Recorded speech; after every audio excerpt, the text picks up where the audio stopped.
Welcome back to the channel. So we're going to do a quick little comparison, fun video. Seiko versus the Swiss. Okay, so I have some, I got my Seiko Marine Master. Okay, now when I say Seiko versus Swiss, I'm not talking about, an entry-level Seiko. I'm not talking about an SKX. I'm talking about the Marine Master 300 or anything above, okay? So I've got the Marine Master here, the newest version, SLA 021. I have a Tudor Black Bay ETA, okay? Probably one of the, or I'm sure it is the most desirable ETA. This one and the probably the red version as well, I think. Not so much the blue version, but definitely the red and the black.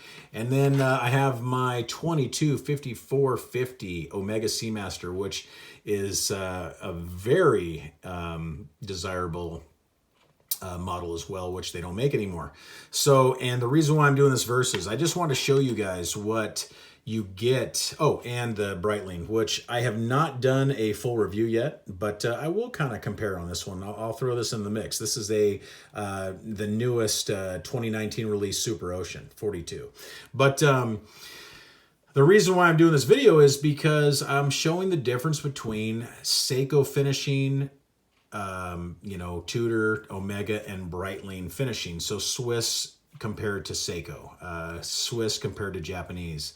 I'm just going to say Swiss compared to Seiko because I don't have any other Japanese watches here.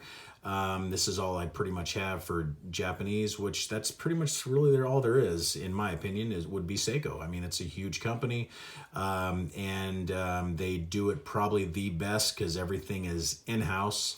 That's why I think Seiko is a great value proposition. You get so much for your money. Even when they've been raising their prices lately, I still think you get so much for your money over, some having Swiss made on the dial. And I'm not knocking Swiss because I love Swiss also. So anyway, if you look, let's just take my Tudor, for instance, okay? This is an older Black Bay. It is a used example. I used to have the in-house model of this watch, which was thicker. Let me just wipe off some of the smudges, which was thicker than this, okay? And it was brand new. I sold that. I wanted the ETA version, which is a little bit thinner. And so this example, the guy that had it before me must have put some little dings in it here and there. It's not so bad. I can easily have this polished out and it'll look like new. I'm not going to touch it though. I want to leave it the way it is, where it's nice and crisp, and it'll hold much more value, in my opinion. But there's your chamfer polish there in the corner, which Rolex doesn't do anymore.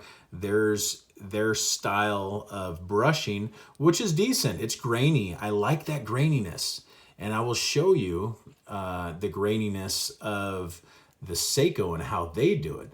But I like that. I really do. Now, let's show you the graininess that now that we're talking about the grain, the metal grain, okay? Let me show you the grain on this Breitling. Now, Breitling has always done great polishing, but do they have much for grain on the actual, when they do their brushing? Not a whole lot. It's more satiny. If you look at this, there isn't a whole lot of grain like texture in there, and it's okay in my opinion. For Breitling, I think it should be a little bit better, but that's the way Breitling does it. That's just how Breitling does it. If you look at the Tudor, I think their brush work is way better than Breitling. I just do. That's my opinion. Now the polish work, that's a tough one because I think they do great polishing. I think Breitling does a great job polishing, especially when you get their watches where they're fully polished. So I think polishing, possibly Breitling's gonna be better than Tudor. Okay. Now, if we look at the Seiko, here. Look at this brushwork. Way better. Look at the brushwork on that. Look at the grainy. Look at the grain, how it's going all in the same direction there. That is done very well. I mean, that is just amazing the way they did it.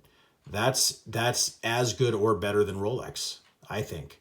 And I'll be honest, it's probably better than Rolex. And I'll be honest, this polishing, let me wipe off any smudges, but I think this polishing is better than all these guys that I have on the table here. It's better than Breitling. It's better than Tudor. I think it's better than Rolex. This is the Zaratsu polishing, and it's a mirror finish. It's an absolute mirror finish. And this example here, the 300 Marine Master, really shows how well they do that brush strip in the center. They transition to the polish on the bottom and on top, and then just that beautiful brushing up there on the top of the lugs.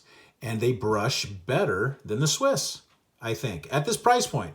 You know, we're not talking, you know, Patek Philippe or anything like that, anything higher end. We're not talking about that. We're just talking about what I have here on the table. And I believe that, you know, the brushwork here is better than what I have on my table here. It really is. Now, here's the thing. Let's talk about bracelets. And this is what really makes them different. I mean, if you look at the bracelets, their tolerances, look at how much movement you have, some wiggle room here. You see that? Look at that, how it goes up and down, up and down. It reminds me of, I mean, it's solid in links, but it kind of reminds me of how an old Rolex bracelet used to fit to their cases, very loose.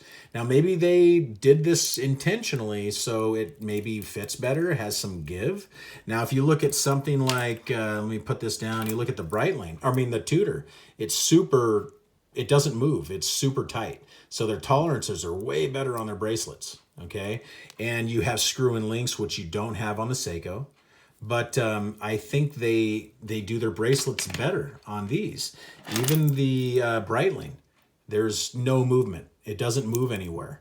Okay, it doesn't move around. It's not loose, and this thing fully articulates, which the Tudor doesn't do. And that, I think, is cool. I mean, this Breitling bracelet is amazing. They do bracelets probably one of the best, in my opinion. I love this is the Fighter 3 bracelet, but or Pro 3 bracelet, whatever you want to call it. I think it's Pro 3, but done very well, in my opinion. So this, I think Breitling gets the win on that one for sure. Now, Seiko, I'm not saying they didn't brush the bracelet well, because they did. Did they polish it well? Yes, they did. They did all that well. They did it very well. The only thing they didn't do so well is their tolerances aren't so tight when they meet up to the case. They're just not. I like that they have the holes in the case, so it's easier to, you know, take the bracelet on and off. Their diver's extension, I really thought in the beginning that I wouldn't like it, but I think they do such a great job with it. It looked like it'd be all bulky and everything, but honestly, it's not.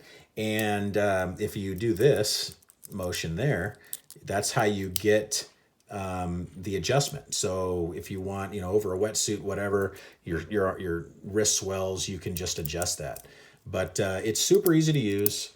It's on the fly stuff, you know, just like the glide lock on a Rolex or something. But I don't know, very nice. I'm not knocking Seiko. I think they did a great job. But there's just, these are the differences. These are the little differences on all these watches, so you guys can get an idea if you're in the neighborhood or wanting to, you know, let's say you have a Swiss watch and you want to go buy, you have one of these or these brands and you want to go buy a Seiko, then you would know, you know, you guys are getting a little bit of, you're getting in the know here. But I think Seiko's great. I think Omega's great. If you look at Omega, this is older, and which I actually prefer. I you know, trust me, I prefer these older Omegas over the newer ones. But their bracelets, even for back then in the 90s, you know, this is made. They've developed these in the late 90s with this deployment clasp and everything, and it rivals some of the watches you get today. So I think they did a great job.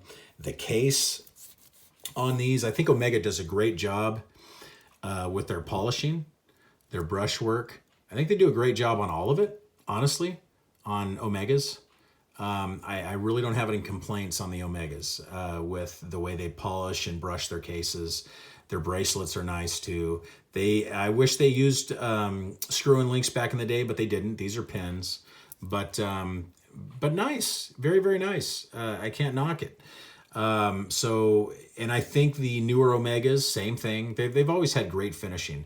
The only thing is these bezels are just kind of a pain in the ass to turn, but it's not like, I mean, see, I got to really push hard on this thing, and it works. It does.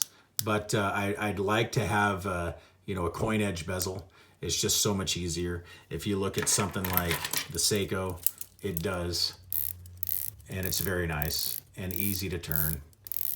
And the only thing is they don't align properly. I mean, this one's okay, but they don't align like the Swiss do. The Swiss align, they know how to align everything. Seiko, they're even at this price point, they're having a hard time doing it. Sometimes they get it right. The Breitling, very nice on their bezels. Easy to turn, louder, much louder, but easy to turn and all lines up. So, you know, not bad at all. The Tudor out of all these is the best. It's just the best. And it's probably because Rolex has the best bezel. But, I mean, this one's only a 60 click, but just very fine-tuned, and it's just perfection. I mean, it's professional. It's just the best. Perfection is what I'm saying. Perfection. Just very nice. I think their bezels are probably the best. Yeah, so anyway, this is just kind of a little comparison. I just want to show you guys, you know, and let's do Lume. Why not? Let's do Lume. I just want to show you guys what the Swiss do, you know, between these brands. You got Tudor, Breitling, Omega, and then you have Seiko. But I just want to kind of show you guys so you get an idea. Now we can kind of look at what the Lume, how the Lume looks. It's becoming a long video, but hey, I like watches. I know you guys do, and why not? We're quarantined. We have nothing else to do. But here they are, all loomed. There's the Omega. This is a torch. Always has been. Love it. Here's the Seiko. Oh my God, the Seiko. Look at that. It screams. Seiko's probably, I'll be honest, on this table, probably the best Lume. I mean, I'll show you what I think is close. But here's the Tudor. Very good. The Tudor is amazing also. The Tudor's probably right in line with the Omega. I mean, they're both very, very good. Okay. Now, if we look at the Breitling, I think the Breitling is amazing. Look how bright that is. And it just screams at night. I think the Breitling is the only one that is going to come close to the Seiko, in my opinion. It's probably the only one. Both very, very bright. So there's the Lume. But there you have it, guys. Let me turn the lights back on. This is just a quick comparison. I know it's a 12-minute video, but just, you know, quick comparison between what the Swiss do and what Seiko does at this price point. We're all around, you know, 2,500 and above pretty much, and higher. You know, retail on the Breitlings is about, you know, almost $4,000. Retail on this Tudor is about $4,000. Retail on the Seiko, I think, is, I don't know if it's a little over $3,000, I think, or something like that. And then the Omega, which is discontinued, these are trading around 2,500 to 3,000, sometimes higher. But this is a great example. But anyway, there you have it, guys. Just a quick comparison. So thanks for watching. I will see you in the next one. Thank you. Goodbye.